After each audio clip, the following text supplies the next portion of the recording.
Hi guys, it is me, USALV Girl, and today is February 14th, 2011.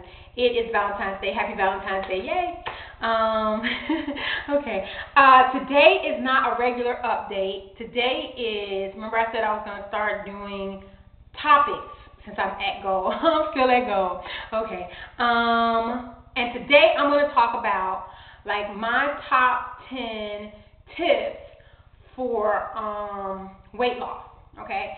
And let me just say that although there are some good tips that people have, the tips you will not hear from me are protein first, drink water, eat slow, exercise. Those are very valuable, but those are not like my tips. I'm going to use the tips that worked and helped me lose as slow as I did. So you probably don't want to follow these, but whatever. Okay. First, let me say that there are 3 books that I read, and I may have to do 2 parts to this, but there are 3 books that I read that basically changed my life. And I read them before I had lap band surgery. And so they guide a lot of the 10 things that I do, which are unconventional, but oh my God, right? Like the best one that really changed my life, the cover has come off, but this is the back. Can you see it? It is called The 7 Secrets of Slim People. And it says, how do naturally thin people stay so slim? Because that was always the question I had. You know, like, as we were always trying to lose weight, you always have to be like, I'm counting calories, blah, blah, blah. But I would watch, like, people who are skinny, not people who are skinny after they lost it, people who just stay skinny, just automatically skinny people who are not trying to diet. How do they live? So this book really helped me. And I read it before I went on, before I had weight loss surgery. And you see, I act like I'm in school, and when I read my books, I highlight like I'm still in law school or something. And I'm telling you, this book, it's going to be one of my tips, the main tip I got from that book. And then I think I read this about 12 years ago, and maybe this is what kept me healthy even though I was so overweight. It's by, let's see, Covert Bailey. It's an older book, and it's called The New Fit or Fat. The New Fit or Fat. And this is Covert Bailey.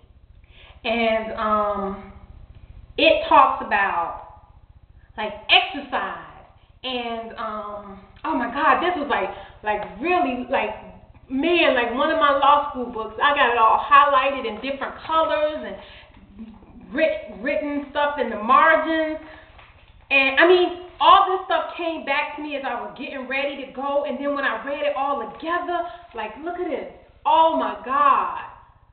This book, okay, so I'll talk about that. And then this book, the final book, I think I bought this right after I went to the doctor, and she said I was insulin resistant and stuff like that. And this book is called The Glycemic Load Diet. And this is a wonderful book. And it talks about like people with insulin resistance, you know, how you feel like you're gaining more weight than your calories would suggest, or like you have all these carb cravings. Oh my God, this book is excellent. Okay, these are the 3 books I use, and so now here are the Slow Losers 10 tips to weight loss. These are mine. Okay. The first one is examine and know yourself.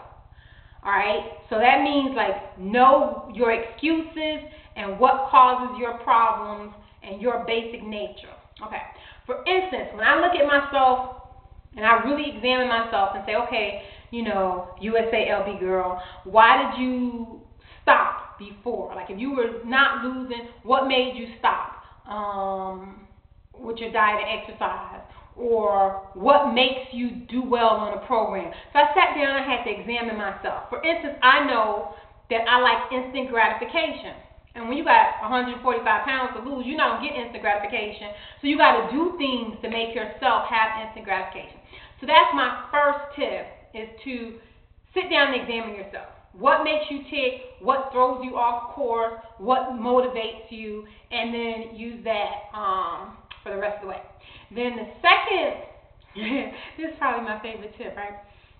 My second tip is eat what you want when you are hungry and stop when you are not hungry. That I got from the book 7 Secrets of Slim People. Now, what that meant for me was whenever I'm hungry, okay, like today, I had to go to the mall to pick out the tuxedos for my fiance for our wedding, right? And in the mall, there was a Cinnabon, and I was hungry. So I went to Cinnabon, and I got a Cinnabon. I got a regular Cinnabon. I wanted the little baby ones, but they didn't have any. Oh, they had some. They would make them. That would be 8 minutes. But I didn't want to wait 8 minutes. So I got the Cinnabon, and I got a pecan bun too. That's what I wanted. I could have got a whole bunch of other stuff. They had a Subway, so I could have got salad, eat fresh. I could have did all that, but that's not what I wanted. I was like, oh, I want a Cinnabon. So I got the Cinnabon. And because I have restriction, I'm not so tight, but I have some restriction, I know that I can take a couple bites. I'm going to be full. And then, I'm not going to be full. I'm not going to be hungry anymore. Oh, that's very important. Because I never knew when people say eat till you are satisfied. I didn't know the difference between satisfied and full and all that. But I do know what it means to eat till you're not hungry. Because it only takes a little bit to make you not hungry. It might take a lot more to satisfy you, but it takes a little bit, no matter bands or no surgery or not. So I eat what I want when I'm hungry, and I eat till I'm not hungry. Okay, that's it, till I'm not hungry anymore. So if I wake up in the morning and I want my leftover Chinese food for breakfast, if that's what I want for breakfast, I don't go and eat some oatmeal or some cereal or some healthy yogurt breakfast, knowing that's not what I want.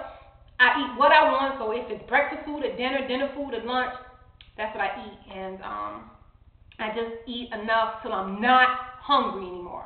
That's the key, till you're not hungry, because it only takes a little bit to make you not hungry. And that worked for me before the ban. I would stop eating. So that's my second tip, or the thing that worked for me. I don't know what to say. All right. Then number 3 is excuse-proof your life, food-wise and exercise-wise. So find out what your excuses are. This is for me. I found out what my excuses were. Now, I have a lot of excuses, like, I can't get to the gym, so I bought some exercise equipment at home. Now, everybody can't buy exercise equipment, so I will buy exercise videos like Leslie Sansone, Cindy Crawford, Slim and Sick. So that was one of my excuses. I can't get to the gym. All right, fine. Then one of my excuses is I'm really lazy. So I put a treadmill right next to my bed. Okay. Another thing I do is I'm so lazy. Like if I'm upstairs and I say, I want to work out, but then my exercise stuff is downstairs, and I'm like, I don't feel like going downstairs by the time I go downstairs, or vice versa. So I keep some stuff upstairs and some stuff downstairs. So I don't have an excuse. There's always something close by me where I can exercise. The same thing with food. Excuse-proof your life as far as food. So if my thing was, I would start my diet today, but I don't have any salad in the house. Okay, how can I excuse-proof that? Well, I don't have to have salad on the diet. Whatever food I have, I'll eat half of it instead of all of it. How can you address, this is what I had to do, how do you address the excuses that you know you make, because we know when we're making excuses, how do you address them and get rid of them ahead of time? Sit down. What excuses do I make? I say I don't have enough time. I say I'm too tired. I say it costs too much to eat healthy. Okay, if you want to lose weight and you don't have the money to go buy healthy food, you're going to eat something, because you're not going to starve, right? So just eat half of what you were going to eat of whatever you had. How do you, so excuse-proof your life. That's number 3. Number 4, and this used to get me all the time. Do not be a perfectionist or an all or nothingist. okay? And that really, really screwed me over. Because I would say, oh, I'm starting to, I would make charts before Latin. I would make charts, and I went to this place where you got